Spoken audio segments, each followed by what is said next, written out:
ভোক্তা পর্যায়ে ১৯ টাকা কমে ১২ কেজির বোতলজাত এলপিজির দাম ১,৪৩১ টাকা নির্ধারণ করেছে বাংলাদেশ এনার্জি রেগুলেটরি কমিশন। চলতি মাসের জন্য এই দর ঘোষণা করেন সংস্থাটির চেয়ারম্যান জালাল আহমেদ। সন্ধ্যা ৬টা থেকে কার্যকর হচ্ছে নতুন দর।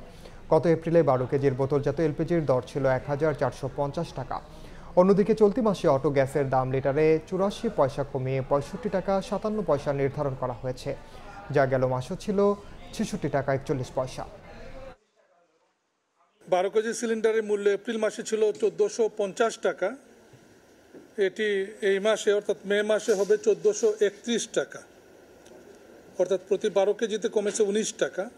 কোম্পানি বিক্রি করবে ১৩৩৬ টাকায়, পাইকারি বিক্রি হবে ১৩৮৬ টাকায়, খুচরা বিক্রয় হবে ১৪৩১ টাকা। আমরা তো এলপিজি প্রাইভেট যেটা এলপিজিটা প্রতি মাসেই কিন্তু করতেছি আমরা গণশুনানি ব্যতি রেখে, কারণ এই প্যারামিটারগুলো ২০২১ সালের এপ্রিল এবং অক্টোবরে ঠিক করা হয়েছিল। সেই নির্ধারিত প্যারামিটারগুলির উপরেই কিন্তু মূল্য নির্ধারণ হচ্ছে এলপিজির।